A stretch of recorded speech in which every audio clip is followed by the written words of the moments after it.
السلام عليكم ورحمة الله وبركاته. إن الحمد لله نحمده ونستعينه ونستغفره ونؤمن به ونتوكل عليه ونعوذ بالله من شرور أنفسنا ومن سيئات أعمالنا. من يهده الله فلا مضل له ومن يضلله فلا هادي له. ونشهد أن لا إله إلا الله وحده لا شريك له. ونشهد أن سيدنا ومولانا محمدا عبده ورسوله. أما بعد، فعن أنس بن مالك قال: أتي عبيد الله بن زياد برأس الحسين فجعل بطست فجعل ينكت وقال في حسنه شيئا. فقال أنس: كان أشبههم برسول الله صلى الله عليه وسلم وكان مخضوبا بالوسمة أو كما قال عليه الصلاة والسلام. وقال نبينا وحبيبنا صلى الله عليه وسلم: الحسن والحسين سيدا شباب أهل الجنة أو كما قال عليه الصلاة والسلام. آمنت بالله صدق رسوله النبي الكريم ونحن على ذلك لمن الشاهدين والشاكرين والحمد لله رب العالمين. আমরা সকলে মুহাব্বতের সাথে দরুদ ইব্রাহিম পাঠ করি। اللهم صل على محمد وعلى آل محمد كما صليت على إبراهيم وعلى آل إبراهيم إنك حميد مجيد. اللهم بارك على محمد وعلى آل محمد كما باركت على إبراهيم وعلى آل إبراهيم إنك حميد مجيد. الحمد لله। মহান আল্লাহ রব্বুল আলামিনের দরবারে শুকরিয়া আদায় করি, যিনি আমাদেরকে পবিত্র মুহররম মাসের 10 তারিখ আশুরার দিন, জুমার নামাজের দিন, জুমার নামাজ আদায় করার লক্ষ্যে মসজিদে আসার তৌফিক দান করেছেন। সেজন্য সকলে শুকরিয়া আদায় করি, বলি আলহামদুলিল্লাহ। লক্ষ কোটি দরুদ ও সালাম বর্ষিত হোক সেই মহামানবের প্রতি, যাকে আমাদের কাছে রহমাতুল লিল আলামিন করে প্রেরণ করা হয়েছে। সকলেই বলি সাল্লাল্লাহু আলাইহি ওয়াসাল্লাম। সম্মানিত হাজিরিন, আজকে আশুরার দিন, মুহররমের 10 তারিখ। মুহররমের এই 10 তারিখ আশুরার দিন সম্পর্কে আপনাদের সামনে আলোচনা করব। আশুরার দিনের গুরুত্ব, তাৎপর্য এটি ইসলামের মধ্যেই শুধু ছিল এমনটি নয়, বরং আমরা ইতিহাসের মধ্যে পাই, হাদিস শরীফের মধ্যেও এসেছে, নবীজি সাল্লাল্লাহু আলাইহি ওয়াসাল্লাম নবুয়ত প্রাপ্তির পূর্বেও জাহিলি যুগেও আরবের মুশরিকরা তারাও আশুরার দিনে রোজা পালন করতেন। আশুরার দিনে পূর্ব থেকেই রোজা পালন হয়েছে। এই দিনটাকে তারা সম্মান দিয়েছে। এরপরে মহানবী সাল্লাল্লাহু আলাইহি ওয়াসাল্লাম তিনিও মক্কাতে যখন ছিলেন তখনও মুহররমের 10 তারিখ আশুরার দিনে রোজা পালন করতেন। মক্কা থেকে যখন মদিনায় আসলেন, এসে দেখলেন ইহুদিরাও এই দিনে রোজা পালন করে। নবীজি সাল্লাল্লাহু আলাইহি ওয়াসাল্লাম এর কারণ জিজ্ঞাসা করলো যে এই দিনে তোমরা কেন রোজা রাখো? তখন তারা উত্তর দিল যে আমরা এই দিনে এজন্য রোজা রাখি যেহেতু এই দিনে আল্লাহ রাব্বুল আলামিন হযরত মূসা আলাইহিস সালাম এবং তার জাতিকে ফিরআউনের আক্রমণ থেকে মুক্তি দান করেছেন এবং ফিরআউন এবং তার সৈন্য সামন্তকে নীল নদে ডুবে মেরেছে। আমরা এই দিনকে মূসা আলাইহিস সালাম যেহেতু এই দিনে শুকরিয়া স্বরূপ রোজা পালন করতেন, এজন্য আমরাও সেই দিনে রোজা রাখি। নবীজি সাল্লাল্লাহু আলাইহি ওয়াসাল্লাম এই উত্তরগুলো শোনার পরে বললেন, আমরা তো মূসা আলাইহিস সালামের এই রোজা পালন করার ক্ষেত্রে তোমাদের চেয়েও বেশি হকদার। এই হলো একটি হাদিস। আমি আপনাদের সামনে আরবিটাও পেশ করব। عن ابن عباس رضي الله تعالى عنه قال لما قدم النبي صلى الله عليه وسلم المدينة হযরত আব্দুল্লাহ ইবনে আব্বাস রাদিয়াল্লাহু তাআলা আনহু থেকে বর্ণিত আছে, নবীজি সাল্লাল্লাহু আলাইহি ওয়াসাল্লাম যখন মদিনায় আগমন করলেন, ফাওয়াজাদাল ইয়াহুদা ইয়াসুমুনা আশুরা, নবীজি তখন দেখতে পেলেন ইহুদিরা আশুরার দিনে রোজা পালন করে। ফাসআলু আন যালিক, নবীজি তাদের রোজা রাখার কারণ সম্পর্কে জিজ্ঞাসা করলেন। ফাকালা হাযা ইয়াউমুন আযীমুন, হাযা হুয়াল ইয়াউম আল্লাযী আযহারাল্লাহু ফীহি মূসা ওয়া বনী ইসরাঈল আলা ফিরআউন। ইহুদিরা উত্তর দিল, যেটা হলো এমন একটি দিন যেদিন আল্লাহ রাব্বুল আলামিন হযরত মূসা আলাইহিস সালাম এবং তার জাতি বনী ইসরাঈলকে ফিরআউনের উপর বিজয় দান করেছেন। ওয়া নাহনু নাসুমুহু তা'যীমান লাহু, আর এই দিনের সম্মানার্থে আমরা এই দিনে রোজা পালন করি। فقال رسول الله صلى الله عليه وسلم নাহনু আওলা বিমূসা মিনকুম, নবীজি সাল্লাল্লাহু আলাইহি ওয়াসাল্লাম উত্তর দিলেন, আমরা তো তোমাদের চেয়ে বেশি হকদার মূসা আলাইহিস সালামের এই রোজা পালন করার ক্ষেত্রে। কারণ নবী নবীর ভাই হয়, নবীরা নবীর ভাই হয়। তাছাড়াও নবীজি যখন নবুয়ত প্রাপ্ত হয়েছেন তখন ইহুদিদের যে ধর্ম এটা তো রহিত হয়ে গিয়েছে, এটা তো আর সচল না।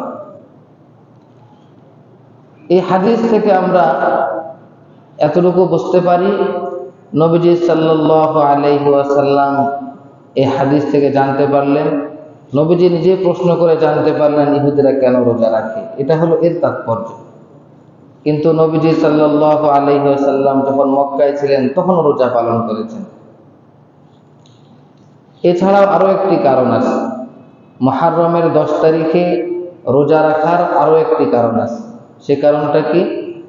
নবীজি সাল্লাল্লাহু আলাইহি ওয়াসাল্লাম ইরশাদ করেছেন, قال رسول الله صلى الله عليه وسلم صوموا عاشوراء فإن الأنبياء كانت تصومونه। তোমরা আশুরার দিনে রোজা রাখো, কেননা আশুরার দিনে অন্যান্য নবীরাও রোজা রাখতেন। তাহলে আমরা কি বুঝলাম? শুধু আরবের মুশরিকরা জাহিলরা রোজা রেখেছে এমনটি নয়। নবীজি নিজেই বললেন তোমরা আশুরার দিনে রোজা রাখো, কেননা নবীরাও এই দিনে রোজা রেখেছে। আশুরার দিনে রোজা সম্পর্কে বর্তমান হুকুম কি? বর্তমান হুকুম হলো, নবীজি সাল্লাল্লাহু আলাইহি ওয়াসাল্লাম নবুয়ত প্রাপ্তির পরে মুহররমের 10 তারিখের এই রোজাটি ফরজ ছিল। আল্লাহ রাব্বুল আলামিন যখন রমজান মাসের রোজাকে ফরজ করে দিলেন, তখন মুহররম মাসের রোজা সম্পর্কে নবীজি বললেন, মান শাআ ফালইয়াসুমহু ওয়া মান শাআ তারাকাহু। যে ব্যক্তি চায় সে এখন রমজানের রোজা ফরজ হওয়ার পরে মুহররম মাসের রোজা রাখতে চাইলে রাখতে পারে, আর যদি চায় রোজা নাও রাখতে পারে। এটা এখন মুস্তাহাব, যে রাখবে তার জন্য সওয়াব আছে, পিছনের 1 বছরের জীবনের গুনাহ আল্লাহ তাআলা মাফ করে দেবেন। এই হলো আশুরার দিনে রোজা রাখার তাৎপর্য। এখানে এতটুকুই আমি সমাপ্ত করলাম। দ্বিতীয়, আশুরার দিনে আরেকটি আমল আছে। নবীজি সাল্লাল্লাহু আলাইহি ওয়াসাল্লাম ইরশাদ করেন, قال رسول الله صلى الله عليه وسلم من أوسع على عياله وأهله أوسع الله على سائر سنته। নবীজি সাল্লাল্লাহু আলাইহি ওয়াসাল্লাম ইরশাদ করেন, যে ব্যক্তি আশুরার দিনে মুহররমের 10 তারিখে তার নিজ পরিবার পরিজনের জন্য মুক্ত হস্তে প্রশস্ততার সাথে কোন রকম কার্পণ্যতা না করে উদার মনে খরচ করবে, আল্লাহ রাব্বুল আলামিন তাকে এমন তৌফিক দিবে যে সে ব্যক্তি সারা বছর প্রশস্ততার সাথে রিজিক প্রাপ্ত হবে। আউসাআল্লাহু আলা সাইর সানাতিহি, আল্লাহ রাব্বুল আলামিন পুরা বছর তাকে প্রশস্ততা দান করবে, এমন প্রশস্ততা দান করবেন যার মাধ্যমে সারা বছরটা তার খুব সুখ স্বাচ্ছন্দ্যে চলে যাবে। এজন্য আমাদের আশুরার দিনের দ্বিতীয় আমল হলো বাজারে যাব। বাজারে গিয়ে আমার স্ত্রী কি পছন্দ করে, সন্তান কি পছন্দ করে, এই সমস্ত খাবারগুলো কিনে বাড়িতে নিয়ে আসি। পারবো তো ইনশাআল্লাহ? এই হলো 2টি আমল। এছাড়া আশুরার দিনে কিছু জাল হাদিসে বানোয়াট কিছু কথা আছে, যেমন আশুরার দিনে সুরমা লাগানো। যদি কেউ আশুরার দিনে সুরমা লাগায় তাহলে জীবনেও তার চোখ নষ্ট হবে না, দৃষ্টিশক্তি নষ্ট হবে না। আবার বিভিন্ন রিওয়ায়াতে আছে মওযু হাদিস, আশুরার দিনে যদি কোনো ব্যক্তি তালেবে ইলমের সঙ্গে জিয়ারত করে, দেখা সাক্ষাৎ করে, তাহলে সে নবীর সঙ্গে জিয়ারত করার সৌভাগ্য লাভ করল, এমনও বর্ণিত আছে। আবার আরো কিছু বর্ণিত আছে, আশুরার দিনে কোনো বান্দা যদি এতিমদের মাথায় হাত রাখে তাহলে সেই ব্যক্তি জান্নাতে নবীজির সঙ্গে থাকবে। এটা তো হাদিসের কথা, এতিমের মাথায় হাত রাখলে নবীজির পাশে জান্নাতে থাকা যাবে। বাকি ওই হাদিসগুলো একদম ফেলে দেওয়া না, মওযু হাদিস, এগুলোর সনদ পাওয়া যায় না, এগুলোর মূল ভিত্তি পাওয়া যায় না, এজন্য এগুলো মওযু হাদিস, জাল হাদিস। তবে এগুলো আমল করলে দোষ নাই। সুরমা লাগানো সুন্নাহ, তালেবে ইলম আলেমদের সঙ্গে সাক্ষাৎ করা, তারা নবীদের ওয়ারিস, এগুলো একটাও একদম যে অনির্ভরযোগ্য বিষয়টি এমনও নয়। আচ্ছা, আমি আপনাদের সামনে আজকের খুতবার মধ্যে বুখারী শরীফের 3611 নম্বর হাদিস পাঠ করেছি। এই হাদিসের প্রথমে অর্থ আমরা জানব, এরপরে আপনারাই বুঝতে পারবেন এই হাদিসের সম্পর্ক কিসের সাথে। হাদিসটি বর্ণিত হয়েছে হযরত আনাস বিন মালিক রাদিয়াল্লাহু তাআলা আনহু থেকে। عن أنس بن مالك قال أتي عبيد الله بن زياد برأس الحسين। উবাইদুল্লাহ বিন জিয়াদ যে কুফার গভর্নর ছিল, তার কাছে হযরত হুসাইন রাদিয়াল্লাহু তাআলা আনহুর মাথা উপস্থিত করা হলো। হযরত হুসাইনের মাথা উবাইদুল্লাহ বিন জিয়াদ, সংক্ষেপে ইবনে জিয়াদের কাছে হাজির করা হলো। ফাজুইলা বিতাসতিন, এই মাথাটিকে একটি বড় পেয়ালার মধ্যে, বড় থালার মধ্যে রাখা হলো, একটি ট্রের মধ্যে রাখা হলো। ফাজআলা ইয়ানকুতু, উবাইদুল্লাহ ইবনে জিয়াদ একটি ছড়ির মাধ্যমে, একটি লাঠির মাধ্যমে হুসাইন রাদিয়াল্লাহু তাআলা আনহুর নাকে এবং ঠোঁটে মারতে লাগলো। ওয়াকালা ফি হুসনিহি শাইআ, তার চেহারা নিয়ে ভালো মন্দ কিছু বলতে লাগলো, চেহারা নিয়ে কিছু ভালো মন্দ বলতে লাগলো। ফাকালা আনাসুন কানা আশবাহুম বিরাসূলিল্লাহি সাল্লাল্লাহু আলাইহি ওয়াসাল্লাম, সেখানে উপস্থিত ছিল নবীজির 10 বছরের খাদেম হযরত আনাস ইবনে মালিক রাদিয়াল্লাহু তাআলা আনহু। তিনি বললেন, হে ইবনে জিয়াদ, তুমি হুসাইন রাদিয়াল্লাহু তাআলা আনহুর ঠোঁটে ছড়ি দিয়ে আঘাত করছো। আমি জানি সারা পৃথিবীর মধ্যে সবচেয়ে আমার নবীজির চেহারার সঙ্গে সাদৃশ্যপূর্ণ চেহারা হলো হযরত হুসাইনের চেহারা। আহলে বাইত যারা নবীজির পরিবারবর্গ, এদের মধ্য থেকে পরিবারের মানুষ, এদের চেহারা কিন্তু মিল থাকে, কিন্তু কিছু সন্তান নাতিপুতি এমন হয় একদম দাদার অবিকল, বাবার অবিকল। হযরত আনাস বললেন, হুসাইনের চেহারা আহলে বাইত যারা আছেন তাদের সবার চেয়ে সবচেয়ে বেশি সামঞ্জস্যপূর্ণ আমার নবীর সাথে, আর তুমি তার চেহারার সঙ্গে বেয়াদবি করছো। ওয়াকানা মাখদুবান বিল ওয়াসমা, তখন হুসাইন রাদিয়াল্লাহু তাআলা আনহুর মাথার চুলগুলোতে ওয়াসমা নামক পাতা পিষে খেজাব লাগানো ছিল।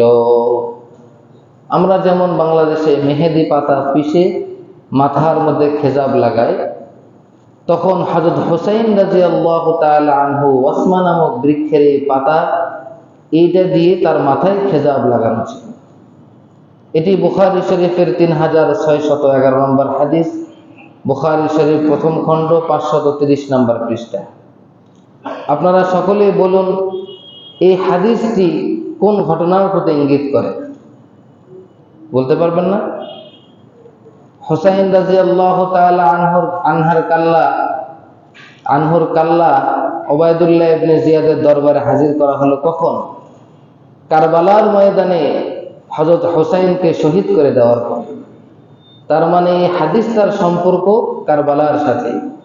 কারবালার ঘটনা এটি কোনো অহেতুক কোনো ঘটনা নয়, এটা সারা পৃথিবীর মধ্যে সবথেকে বিশুদ্ধতম হাদিস বুখারী শরীফে বর্ণিত আছে। এই জন্য আপনাদের সামনে আমি কারবালার ঘটনা ডিটেইলস বর্ণনা করতে পারবো না, কিন্তু এই হাদিস যেহেতু পড়ে ফেলেছি, অতএব সংক্ষিপ্তভাবে আপনাদেরকে কারবালার কিছু ইতিহাস আপনাদের সামনে তুলে ধরার চেষ্টা করব। তার আগে বলে নেই, হযরত হাসান এবং হুসাইন সম্পর্কে আরেকটি হাদিস আপনাদের সামনে পাঠ করেছি। قال رسول الله صلى الله عليه وسلم الحسن والحسين سيدا شباب أهل الجنة। নবীজি সাল্লাল্লাহু আলাইহি ওয়াসাল্লাম বলেছেন, হাসান এবং হুসাইন তারা দুজন জান্নাতের যুবকদের সর্দার হবে। তাহলে আমরা যার ঘটনা এখন বর্ণনা করব, তিনি একজন রাসূলের সাহাবী, শুধু তাই নয়, তিনি জান্নাত প্রাপ্ত হয়েছেন দুনিয়াতেই, তিনি একজন জান্নাতি। সুতরাং তার পক্ষে থাকতে হবে, তার সমর্থন করতে হবে, তাকে ভালোবাসতে হবে। আবার তিনি নবী পরিবারের সদস্য। হাদিস শরীফে ইরশাদ হয়েছে, ফামান আহাব্বাহুম ফাবিহুব্বি আহাব্বাহুম ওয়া মান আবগাদাহুম ফাবিবুগদি আবগাদাহুম। নবীজি বলেন, যারা আমার সাহাবীদেরকে ভালোবাসে তারা মূলত আমি মুহাম্মদকে ভালোবাসার কারণেই ভালোবাসে। ওয়ামান আবগাদাহুম ফাবিবুগদি আবগাদাহুম। আর যারা আমার সাহাবীদের সাথে বিদ্বেষ পোষণ করে তারা মূলত আমি নবীকে বিদ্বেষ পোষণ করার কারণে বিদ্বেষ পোষণ করে। আসলে সাহাবীদের মর্যাদা আমাদের সামনে উন্মোচিত নয়। সাহাবীদের মর্যাদা, সম্মান এটি আমাদের কাছে কেমন, কতটুকু পবিত্র, আমাদের সামনে এর মাহাত্ম্য, এর মর্যাদা কেমন, শুধু সংক্ষিপ্ত বললেই আমরা বুঝতে পারব। সাহাবীদের মর্যাদা হলো, নবীজি সাল্লাল্লাহু আলাইহি ওয়াসাল্লাম মহান আল্লাহ রব্বুল আলামিনের পক্ষ থেকে আরশে আজিম থেকে যে সকল নিয়ামত লাভ করেছেন কোরআনুল কারীম, এই সকল নিয়ামতগুলো আমাদের মতো উম্মতের কাছে পৌঁছে দেওয়ার একমাত্র মাধ্যম হলো সাহাবায়ে কেরাম। আল্লাহ রব্বুল আলামিন কোরআনুল কারীম 30 পারা যে নিয়ামত দান করেছেন আমার নবীজিকে, সর্বপ্রথম আমার নবীর কাছ থেকে যারা গ্রহণ করেছেন তারা হলো সাহাবায়ে কেরাম। সাহাবায়ে কেরাম এরা যদি না থাকতো, এরা যদি সত্যবাদী, এরা যদি আমানতদার, ন্যায় ইনসাফগার না হতো, পবিত্র কোরআনুল কারীম আমাদের কাছে সুন্দরভাবে পৌঁছতো না। আজকের যে দিন লাভ করে আমরা ধন্য হয়েছি, আজকে যে কোরআন পেয়ে আমরা ধন্য হয়েছি, আজকে যে মুসলমান বলে আমরা দাবি করতে পারি, আনন্দ বোধ করি, জীবনের সার্থকতা এর মধ্যে নিহিত, এটা বিশ্বাস করি, এটা কাদের মাধ্যমে? সাহাবায়ে কেরামের মাধ্যমে আমাদের কাছে এসেছে। সুতরাং সাহাবা আজমাইনদের সাথে মহব্বত, ভালোবাসা, ইজ্জত, সম্মান, তাদেরকে সত্যের মাপকাঠি হিসেবে বিশ্বাস করতে হবে। আল্লাহ রাব্বুল আলামিন পবিত্র কোরআনে ইরশাদ করেছেন, উলাইকা হুমুর রাশিদুন। আল্লাহ রাব্বুল আলামিন বলেন, এই পৃথিবীর মধ্যে সৎ পথ প্রাপ্ত হলো তারাই যারা হলেন সাহাবী। যারা সাহাবী তারা হলো সৎ পথ প্রাপ্ত। শুধু তাই নয়, আল্লাহ রাব্বুল আলামিন সূরাতুল হুজুরাতের মধ্যে ইরশাদ করেছেন, উলাইকাল্লাযীনা ইমতাহানাল্লাহু কুলুবাহুম লিত্তাকওয়া। সাহাবায়ে কেরাম হলো এমন পবিত্র দল যাদেরকে আল্লাহ রাব্বুল আলামিন তাকওয়ার জন্য তাদের হৃদয়গুলোকে পরীক্ষা করে নিয়েছে। তাদের হৃদয়গুলো তাকওয়ার পরীক্ষায় উত্তীর্ণ হয়েছে, যার কারণে আল্লাহ রাব্বুল আলামিন পবিত্র কোরআনুল কারীমে দ্ব্যর্থহীন কণ্ঠে ঘোষণা দিয়েছেন, লাহুম মাগফিরাতুন ওয়া আজরুন আযীম। তাদের জন্য রয়েছে মাগফিরাত, ক্ষমা, মহা প্রতিদান। দুনিয়াতে তারা নবীজিকে নিজের জানের চেয়ে বেশি মহব্বত করেছে, দিন ইসলামটাকে নিজের সবচেয়ে বেশি, দিন ইসলামের জন্য নিজের সর্বস্ব বিলিয়ে দিতে প্রস্তুত। তারা তাকওয়ার পরীক্ষায় উত্তীর্ণ হওয়ার কারণে তাদেরকে তো আল্লাহ তাআলা পুরস্কার দিবেন না এমনটি তো হতে পারে, তাদেরকে মহা প্রতিদান দিবেন। শুধু প্রতিদান নয়, তাদের জীবনের ত্রুটি থাকতে পারে, সেই ত্রুটিগুলো আল্লাহ তাআলা ক্ষমা করে দিবেন, তাদের জন্য মহা প্রতিদানের ব্যবস্থা রেখেছেন। এজন্য সাহাবায়ে কেরামের মর্যাদা অনেক বেশি। হযরত হুসাইনের ঘটনা বলবো, কারবালার ঘটনা পুরোটা বলতে পারবো না, সংক্ষিপ্ত একটু ইশারা দেব, দিয়েই শেষ করে দেব। হযরত আলী রাদিয়াল্লাহু তাআলা আনহুকে শহীদ করে দেওয়ার পরে হযরতে হাসান রাদিয়াল্লাহু তাআলা আনহু খলিফা হন মক্কা মদিনার। অপরদিকে সিরিয়াতে হযরত মুআবিয়া রাদিয়াল্লাহু তাআলা আনহু মুসলিম জাহানের খলিফা হন। তখন মুসলিম জাহানের খলিফা দুইটা, কারণ এর আগেই মুসলিমদের মধ্যে পতন শুরু হয়ে গিয়েছিল। সেই ঘটনার দিকে যাব না, কিন্তু নবীজি সাল্লাল্লাহু আলাইহি ওয়াসাল্লাম ভবিষ্যৎবাণী করেছিলেন হযরত হাসান রাদিয়াল্লাহু তাআলা আনহু সম্পর্কে, যে আমার এই সন্তান এই হাসান, এর মাধ্যমে উম্মতের দুই টুকরাকে আল্লাহ তাআলা একত্রিত করবেন। এর মাধ্যমে উম্মতের বড় একটি সন্ধি হবে, বড় একটি সমাধান আসবে। যার কারণে দেখা গেছে আলী রাদিয়াল্লাহু তাআলা আনহুর পরে যখন সকলেই হাসান রাদিয়াল্লাহু তাআলা আনহুর হাতে বায়াত হয়েছেন, হযরতে হাসান মুআবিয়া রাদিয়াল্লাহু তাআলা আনহুর কাছে গিয়ে তার হাতে হাত রেখে বায়াত করে দিয়েছেন। সারা বিশ্ব মুসলিম জাহান এখন এক খলিফার অধীনে ছিল। এভাবে হাসান রাদিয়াল্লাহু তাআলা আনহু তার কাছে বায়াত হন মুআবিয়ার কাছে। হযরত মুআবিয়া রাদিয়াল্লাহু তাআলা আনহু দেখলেন তিনি মূলত 20 বছর শাসন করেছেন। কত বছর? তিনি একাই মুসলিম জাহানের 20 বছর খেলাফত পরিচালনা করেছেন। শুধু তাই নয়, তিনি খলিফা হওয়ার আগেও বিভিন্ন খলিফাদের অধীনে বিভিন্ন অঞ্চল এলাকায় গভর্নর হিসাবে আরো 20 বছর দায়িত্ব পালন করেছেন। 40 বছরের অভিজ্ঞতা তার মাথায়। খলিফা আমিরুল মুমিনিন হযরত মুআবিয়া রাদিয়াল্লাহু তাআলা আনহু তার অন্তিম মুহূর্তে, জীবনের শেষ মুহূর্তে, তার দীর্ঘ 40 বছরের অভিজ্ঞতা অনুযায়ী তিনি বুঝতে পারলেন যে আমার যদি ইন্তেকাল হয়ে যায়, ইন্তেকালের পরে আমি বুঝতে পারছি কুফার অধিবাসীরা, মক্কা মদিনার মানুষেরা সেখানে হুসাইন রাদিয়াল্লাহু তাআলা আনহুর জন্য বায়াত নেওয়ার চেষ্টা করবে। মুআবিয়ার ইন্তেকালের পরে সেখানে যে হুসাইন রাদিয়াল্লাহু তাআলা আনহুর কাছে বায়াত নেওয়ার চেষ্টা করবে, একটা ফিতনা হবে, এটা মুআবিয়া জেনেই তার সন্তান ইয়াজিদের জন্য বিভিন্ন অঞ্চল থেকে বায়াত নেওয়ার জন্য দূত প্রেরণ করলেন। তার মানে হলো, এটাকে বলা হয় ওলিয়ে আহাদ।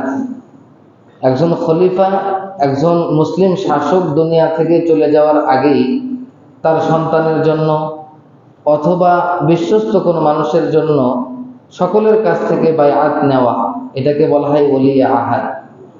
তিনি চাইলেন যে আমি যদি এই ওলিয়ে আহাদ, এই বায়াতটা নিতে পারি, তাহলে আমি ইন্তেকালের পরে মুসলিম জাহানে কোনো ফিতনা হবে না। সেজন্য হযরত মুআবিয়া রাদিয়াল্লাহু তাআলা আনহু বিভিন্ন অঞ্চলে দূত প্রেরণ করলেন বায়াত নেওয়ার জন্য। সব অঞ্চল থেকেই বায়াত নেওয়া হলো, কিন্তু মক্কা মদিনার মানুষেরা মুআবিয়ার সন্তান ইয়াজিদের জন্য বায়াত দিতে প্রস্তুত হলেন না। তাদের কাছে ইয়াজিদ হলো ফাসিক, তার আমল ভালো ছিল না। একজন আলেমের কাছে, একজন মুফতি সাহেবের কাছে, একজন মুত্তাকি পরহেজগার ব্যক্তির কাছে যদি আপনি বলেন ওনার কাছে বায়াত হতে হবে, আর আমি যদি জানি উনি ফাসিক, ওনার আমল ভালো নয়, আমি কি তার হাতে বায়াত হব? মক্কা মদিনার মানুষেরা ইয়াজিদের জন্য বায়াত দিতে প্রস্তুত হলো না। মুআবিয়া রাদিয়াল্লাহু তাআলা আনহু মদিনায়, এরপরে মক্কায় দোনো জায়গায় চেষ্টা করলেন, কিন্তু ব্যর্থ হলেন। এরা কেউ বায়াত দিল না। শেষ পর্যন্ত এই বিষয়টি অমীমাংসিত অবস্থায় হযরত মুআবিয়ার ইন্তেকাল হয়ে যায়। মুআবিয়া ইন্তেকাল করলেন, কিন্তু খেলাফতের বিষয়টি অমীমাংসিতই থেকে গেল।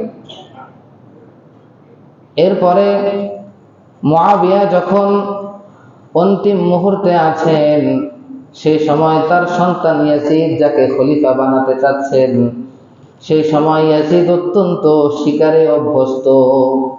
সে সব সময় জঙ্গলে যাইত, জঙ্গলে গিয়ে শিকার করত।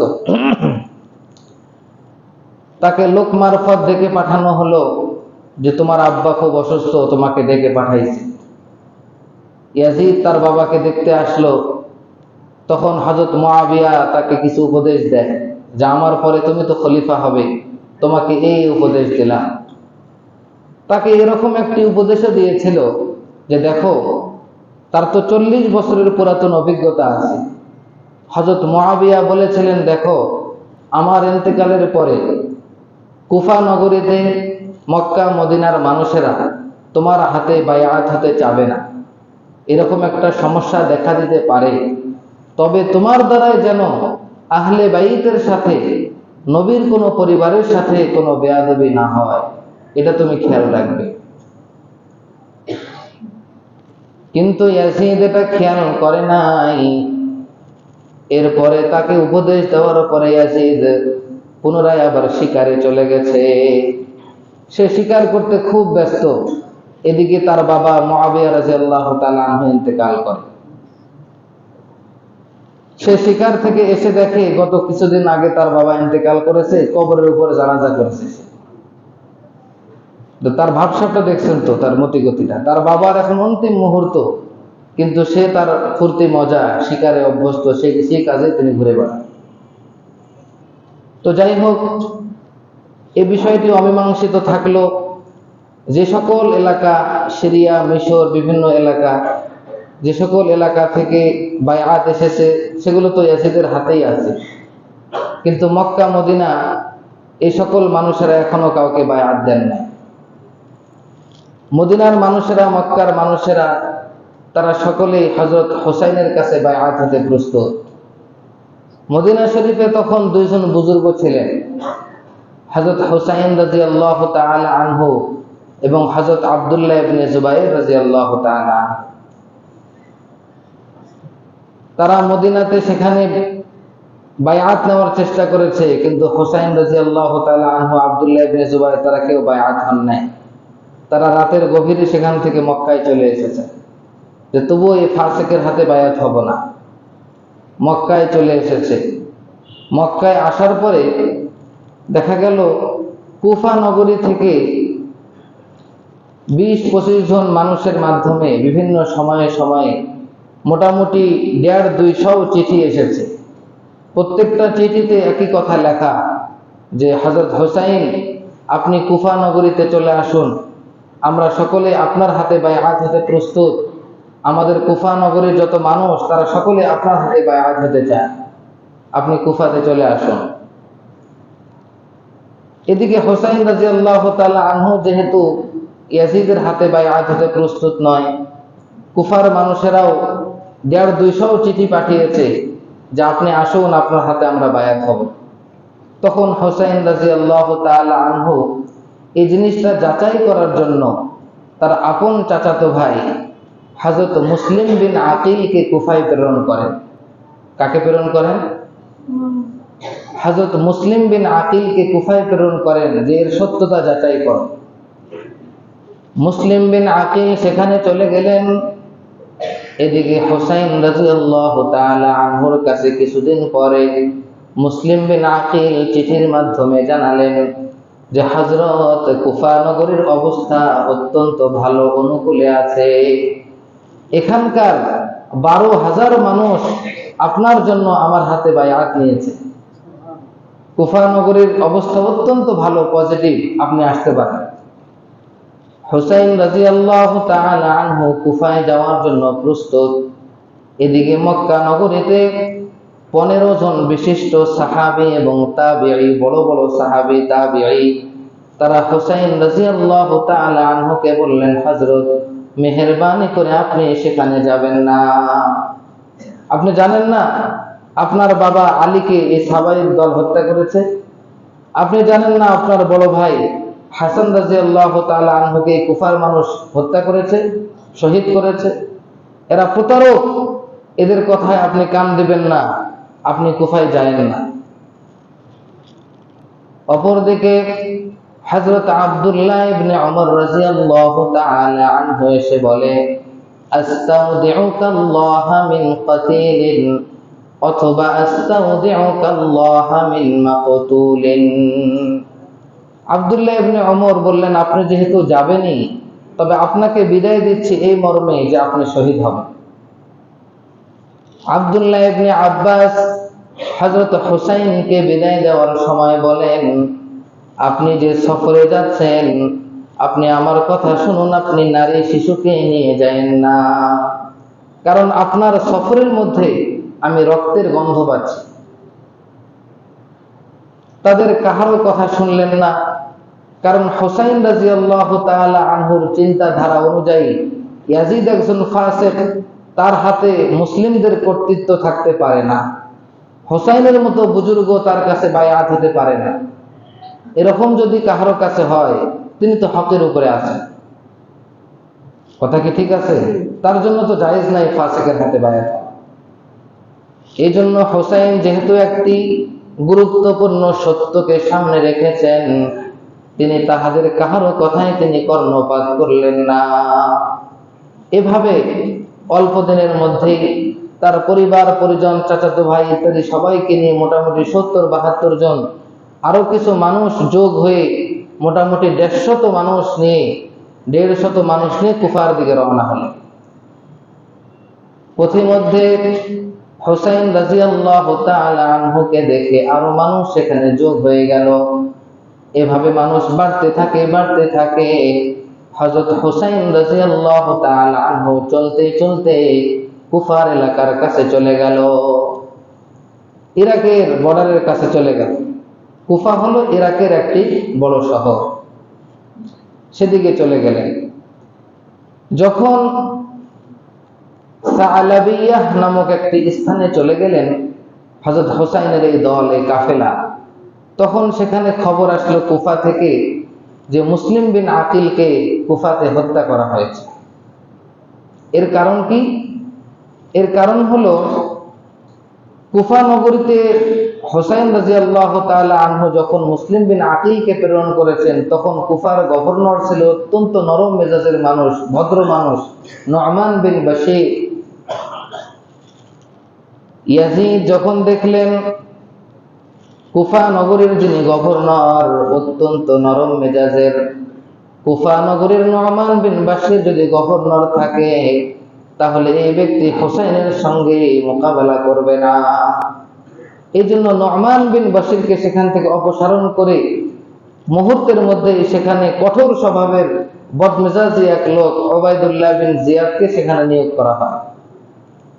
অনেকে আমরা তৎকালীন শাসক ইয়াজিদকে দোষ দিতে চাই না, ইয়াজিদের কোনো দোষ নাই। অনেকেই বলে যে ইয়াজিদ তো ছিল সেই দামেস্কের, সিরিয়ার দামেস্কে, তিনি তো আর কুফাই কারবালার ময়দানে জিহাদেও ছিলেন না, কুফাতেও ছিলেন না। কিন্তু এখানে গুরুত্বপূর্ণ বার্তা হলো, কুফা নগরীর যিনি নম্র স্বভাবের মানুষ, তাকে চেঞ্জ করলেন, তাহলে কেন? অবশ্যই তার ভিতরেও কি ছিল? খারাপ মতলব ছিল। নয়তো কঠোর স্বভাবের মানুষ সেখানে সেট করলো, তার মানে কি হুসাইনের সঙ্গে বেয়াদবি করার জন্যই তো। সালাবিয়া নামক স্থানে এসে যখন জানতে পারলেন মুসলিম বিন আকিলকে কুফাতে হত্যা করা হয়েছে, কে হত্যা করেছে? ইয়াজিদ সেখানের নু'মান বিন বাশীরকে অপসারণ করে উবাইদুল্লাহ বিন জিয়াদকে সেখানে গভর্নর বানিয়েছে। সে কঠোর স্বভাবের, সে এসেই মুসলিম বিন আকিলকে হত্যা করেছে। মুসলিম বিন আকিলের সঙ্গে আরো যারা সহযোগী ছিল, অনুসারী ছিল, তাদেরকে হত্যা করেছে। তখনই কাফেলার মধ্যে হালচাল পড়ে গেছে। অনেকেই সেখান থেকেই হুসাইন রাদিয়াল্লাহু তাআলা আনহুর সঙ্গ ছেড়ে দিয়েছেন, যেখানে যাওয়া আর সম্ভব হবে না। হযরত হুসাইন নিজেও তিনি টের পেয়েছেন যে কুফাতে আর ঠাঁই হবে না। নবী হুসাইন রাদিয়াল্লাহু তাআলা আনহু চেয়েছিলেন এখান থেকে ফিরে আসবেন, কিন্তু মুসলিম বিন আকিল, তার চাচাতো ভাই যেখানে শহীদ হলো কুফাতে, মুসলিম বিন আকিলের সন্তানরা এখন বেঁকে বসলো। হুসাইনকে বলল, হুসাইন, আপনার জন্য যদি আমার বাবা সেখানে শহীদ হতে পারে, জান দিতে পারে, তাহলে আপনি কেন তার জন্য জান দিবেন না? আমরা আমাদের বাবার আমরা কি নিব? প্রতিশোধ নিব। তাতে আমাদের যদি জান চলে যায় আমরা জান দিব, এখান থেকে আমরা পিছপা হব না। হোসেন রাদিয়াল্লাহু তাআলা আনহু এদের পীড়াপিড়িতে এক প্রকারের অপারগ হয়েই তিনি সফরকে অব্যাহত রাখলেন। হোসেন রাদিয়াল্লাহু তাআলা আনহু যেতে চাননি, কিন্তু মূলত তিনি সেখানে গিয়েছেন কেন? তার কাছে 1.5 থেকে 200 চিঠি এসেছে যে আপনি কুফাতে আসুন, আপনার হাতে আমরা বায়আত করব। এরপরে জারুদ অথবা জাবানা নামক স্থানে পৌঁছার পরে হুসাইন রাদিয়াল্লাহু তাআলা আনহু সকলকে খোলা অনুমতি দিলেন, তোমাদের যার যার মনে চায় তোমরা এখান থেকে চলে যেতে পারো, তোমরা এখান থেকে চলে যেতে পারো, কারণ সামনে আমাদের ভয়াবহ বিপদ আসতে পারে। তো অনেকেই চলে গিয়েছেন। এরপরে সেখান থেকে কাফেলা আরো সামনে অগ্রসর হয়। কাফেলার সামনে অগ্রসর হতে হতে শাররাফ নামক স্থানে যখন গেল, সেখানে গিয়ে সাক্ষাৎ হলো হুর বিন ইয়াজিদ আত-তামিমির 1000 ঘোড়সওয়ার অশ্বারোহী নিয়ে প্রস্তুত। হোসাইনকে দেখে সেখানে তাবু গাড়ল তার সামনে, হোসাইনকে সামনে অগ্রসর হতে দিবে না। হোসাইন রাদিয়াল্লাহু তাআলা আনহু বললেন, হুর বিন ইয়াজিদ তামিমি, তুমি সামনে অগ্রসর হতে দিবে না, তাহলে আমি যেদিক থেকে এসেছি মক্কা থেকে সেখানে চলে যাই। হুর বিন ইয়াজিদ তামিমি সেখানেও বাধা দিলেন না, মক্কাও যেতে পারবেন না, কারণ উবাইদুল্লাহ বিন জিয়াদ আমাদেরকে আদেশ দিয়েছেন আপনাকে গ্রেফতার করে না নিয়ে যাওয়া পর্যন্ত আপনার পিছু ছাড়ব না। হোসেন রাদিয়াল্লাহু তাআলা আনহু বললেন, হুর বিন ইয়াজিদ তামিমি, তুমি আমার কাছে চিঠি পাঠাও নাই যে আমাকে কুফায় আসতে হবে, তুমি আমার হাতে বায়আত হবে, আমরা সকলেই প্রস্তুত, আজকে কেন তুমি আমার সাথে এরকম আচরণ করছো? বলছে এখন আমরা অপারগ। ওই যে বলেছিল তারা গাদ্দার। এরপরে হোসাইন রাদিয়াল্লাহু তাআলা আনহু মক্কায় আসতে পারছেন না, কুফাও যেতে পারছেন না। সেখান থেকে উত্তর দিকে একটু সরা শুরু করলেন, উত্তর দিকে যাইতেছেন। যাইতে যাইতে কাদেসিয়া নামক স্থানে পৌঁছে গেলেন। কাদেসিয়া, সেখানে পৌঁছার পরে হযরত হোসাইন জানতে পারলেন যে আমাদের অদূরেই কাছেই আমর বিন সাদ বিন আবি ওয়াক্কাস 4000 সৈন্য নিয়ে রাস্তা পাহারা দিতেছে, এবং হোসাইনকে দেখার জন্য তারা এখানে পাহারা দিচ্ছে। দেখার জন্য মানে হোসাইনকে ধরার জন্য। তখন হোসাইন রাদিয়াল্লাহু তাআলা আনহু ভাবলেন এখানে থাকা ঠিক হবে না। তিনি সেখান থেকে সরে গেলেন কিছু দূর, 10 মাইল দূরত্বে, যে স্থানটিকে বলা হয় ফুরাত নদীর তীর কারবালার ময়দান। 10 মাইল দূরত্বে হোসাইন রাদিয়াল্লাহু তাআলা আনহু সাথী সঙ্গীদেরকে নিয়ে সেখানে গেলেন। আমর বিন সাদ বিন আবি ওয়াক্কাস 4000 সৈন্য নিয়ে হোসাইনের পিছে পিছে সেখানে গেলেন, মানে হোসাইনকে সরতে দিবে না। সেখানে যাওয়ার পরে আমর বিন সাদ বিন আবি ওয়াক্কাস খুব ভালো মানুষ ছিলেন। তিনি হোসাইন রাদিয়াল্লাহু তাআলা আনহুর সামনে একাই চলে গেলেন, গিয়ে তাকে ডেকে আনলেন, সালাম দিলেন, মুআনাকা করলেন, কুশল বিনিময় করলেন, করে বললেন, হযরত, আমি জানি এই পৃথিবীর মধ্যে সর্বশ্রেষ্ঠ মানুষ এখন আপনি। এই পৃথিবীর মধ্যে সবথেকে উত্তম শ্রেষ্ঠ পবিত্র বংশের মানুষ আপনি। আপনি হকদার খেলাফতে, কিন্তু কি করবেন, ক্ষমতা কার হাতে চলে যায় বলা যায় না। এই জন্য হুজুর, আপনি যদি এখান থেকে আপনার মতটা সরায় নেন ভালো হয়। এই বায়আত নেওয়ার যে মনোভাব, এখান থেকে সরে গেলে ভালো হয়। হোসাইন রাদিয়াল্লাহু তাআলা আনহু নির্দ্বিধায় বলে ফেললেন, আমি তো বায়আত নিতে চাইনি, আমাকে ডেকে আনা হয়েছে, 150 চিঠির মাধ্যমে আমাকে কুফাতে আমন্ত্রণ জানানো হয়েছে, আমি তো আসিনি। এরপরে হোসাইন রাদিয়াল্লাহু তাআলা আনহু 3টি আবদার করলেন। একটি আবদার হলো যে আমি যে দিক থেকে এসেছি আমাকে সেদিকে ফিরে যেতে দেওয়া হোক, আমি কোনো গন্ডগোল চাই না। কিন্তু আমর বিন সাদ এখনই কথা না। 2 নম্বর শর্ত হলো, আবদার হলো, অথবা আমাকে বর্ডার এলাকায় মুসলিম সীমান্তে আমাকে প্রেরণ করা হোক, আমি পাহাড়ি এলাকায় থাকবো, কাফেরদের সঙ্গে যুদ্ধ করতে করতে আমার জীবন শেষ করে দেব, অথবা আমাকে মুসলিম বিশ্বের বর্তমান যে খলিফা ইয়াজিদ, যাকে আমি পছন্দ করি না, ডাইরেক্ট আমি তার কাছে যেতে চাই, তোমরা আমার পিছনে থাকবে, আমি তার কাছে গিয়ে আমি একটা সন্ধি করে নেব। আমর বিন সাআদ বিন আবি ওয়াক্কাস বললেন, আপনার তিনটি কথাই তো অত্যন্ত সুন্দর, এই কথাগুলো মানলে তো যুদ্ধ হবে না। তখন এই চিঠিতে তিনি একটি চিঠি লিখলেন কুফা নগরীর গভর্নরের কাছে, ওবায়দুল্লাহ বিন জিয়াদের কাছে, যে হোসাইন রাদিয়াল্লাহু তাআলা আনহু অত্যন্ত সুন্দর তিনটি আবদার করেছেন। হয় তিনি মক্কায় ফিরে যাবেন, অথবা বর্ডার এলাকায় গিয়ে জিহাদ করবেন, অথবা তিনি সিরিয়া দামেস্কে, যেখানে বর্তমান মুসলিমদের শাসক ইয়াজিদ, তার কাছে যাবেন, গিয়ে তার কাছে একটি সমাধান করে নেবেন। কুফা নগরীতে ওবায়দুল্লাহ বিন জিয়াদ কঠোর স্বভাবের, সেও দেখে বলে যে না, কথা খুব সুন্দর বলেছে, মোটামুটি হোসাইনের সঙ্গে কোনো একটা কথা মানা যায়, এরকম একটা ভালো মনোভাব তার এসেছিল। কিন্তু পরক্ষণেই শিমার নামে এক ব্যক্তি ছিল, কি নাম? শিমার বিন দিল জাওশান। এই শিমারের অপতৎপরতা সেখানে কাজ করল। শিমার সাথে সাথে দাঁড়িয়ে গেল যে গভর্নর, আপনার হাতে তো এখনই সুযোগ, আপনি যদি এই মুহূর্তে হোসাইনকে কতল করে দেন, আপনাকে কেউ দোষ দিতে পারবে না। আপনার হাতে তো সুযোগ এসেছে, আপনি যদি এই সুযোগ কাজে না লাগান, হোসাইনকে যদি দামেস্কে ইয়াজিদের কাছে, খলিফার কাছে পাঠিয়ে দেন, তাহলে হোসাইনের মোকাবেলায় আপনার তো মর্যাদা থাকবে না। হোসাইন যখন সেখানে গিয়ে বায়াত করবেন, তখন তার মর্যাদা বেশি হবে, আপনি তো আপনার পদে থাকতে পারবেন না, তার মোকাবেলায় আপনার তো মর্যাদা বেশি না।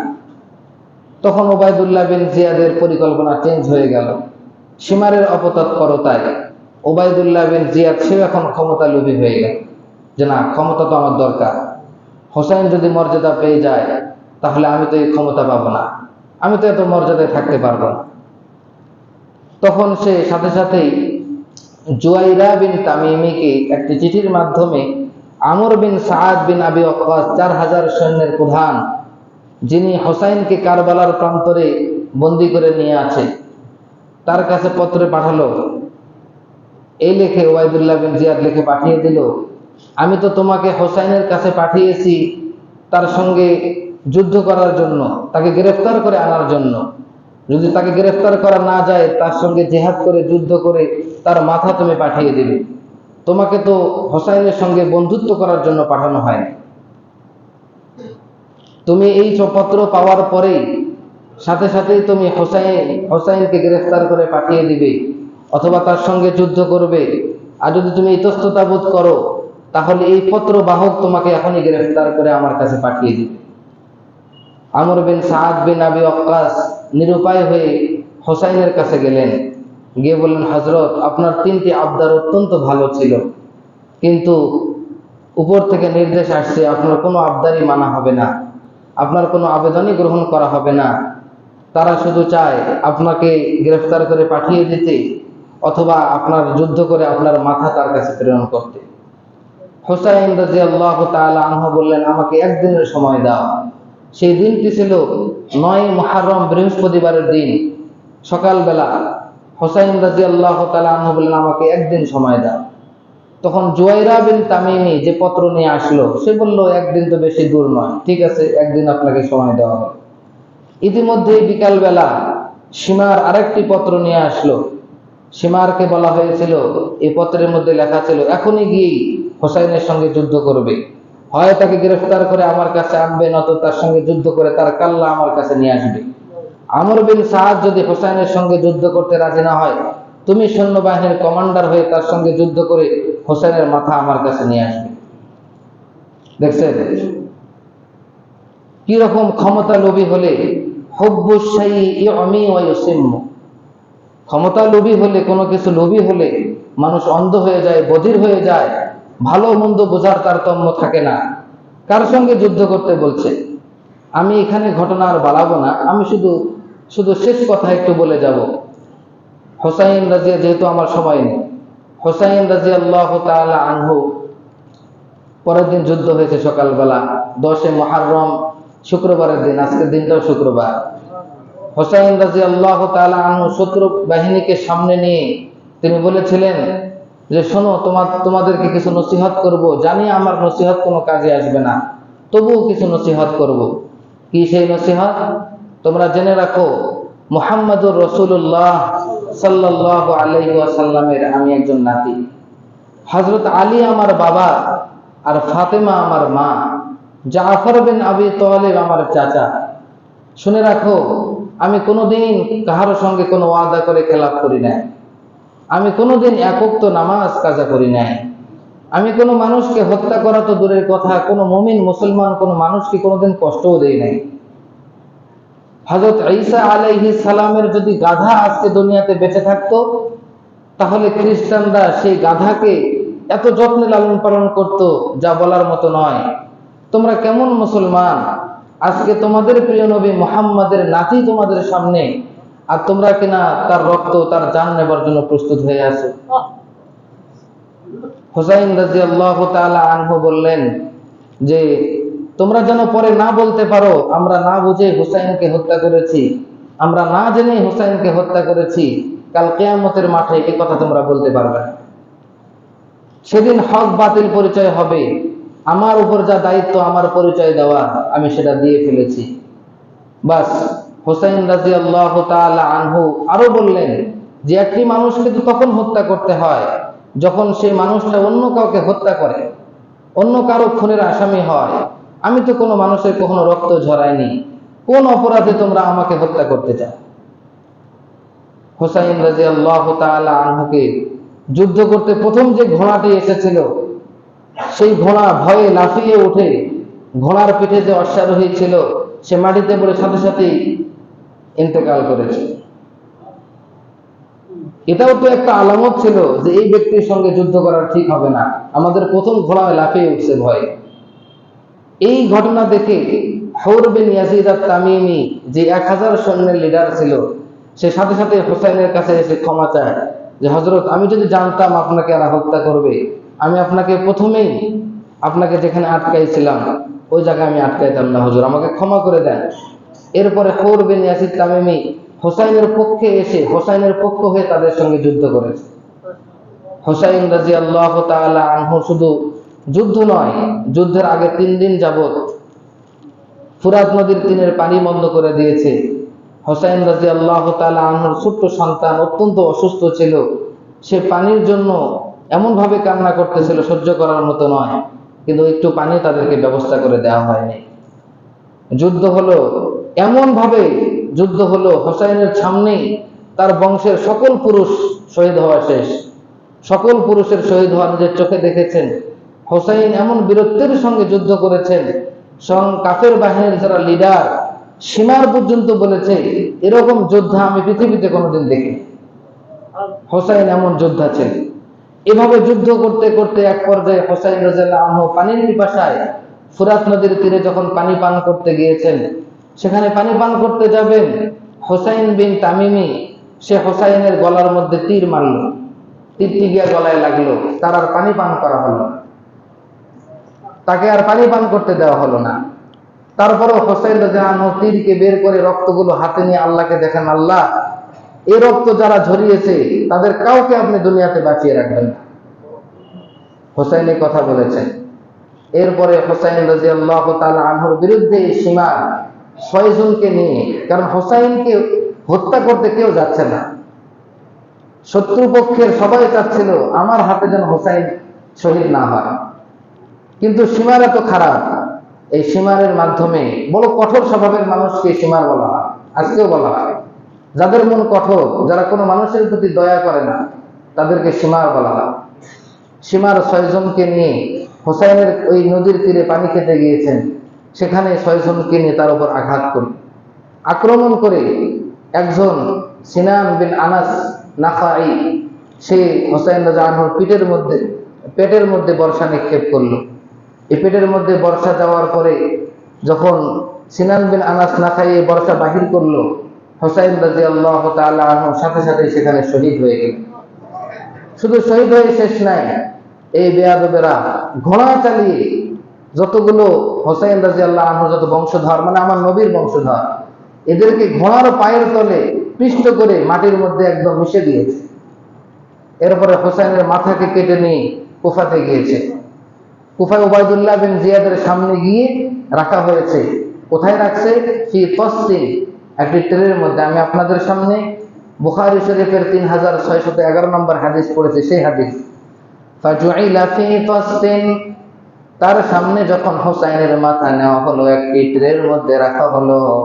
ফাজআলা ইয়ানকুতু, তখন উবাইদুল্লাহ বিন জিয়াদ কুফা নগরীর গভর্নর একটি ছড়ি দিয়ে হুসাইনের নাকে এবং ঠোঁটে মারতে লাগলো। আর বলতে লাগলো, হ্যাঁ বুড়া বেটা, মাথার চুল পাকে গেছে, আবার মাথার মধ্যে খেজাব লাগাইছে, এরকম কথা সে বলেছে। এরপরে ঠোঁটের মধ্যে মারতেছিল। হযরত আনাসের সহ্য হয় নাই। তিনি বলেছিলেন, আমি দেখেছি বহুবার আমার নবী হোসাইনের এই মুখের মধ্যে বহুবার চুম্বন করেছে, আর তুমি কিনা সেখানে মারতেছো। ফলশ্রুতিতে কি হয়েছে?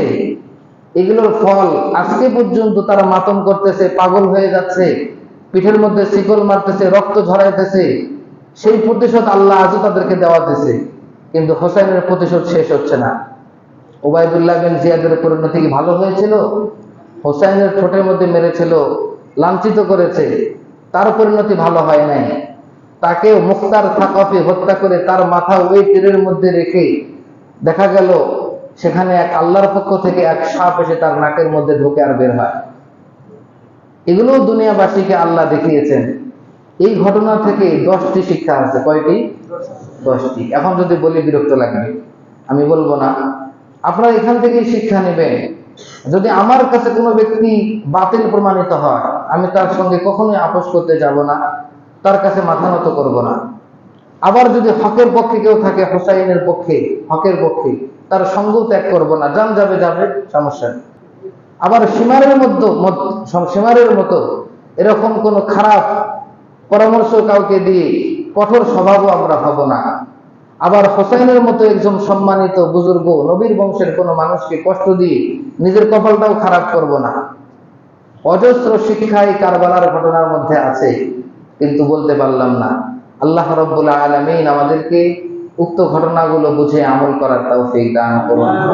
আমরা যারা সুন্নাত পড়ি নাই, সুন্নাত পড়ি।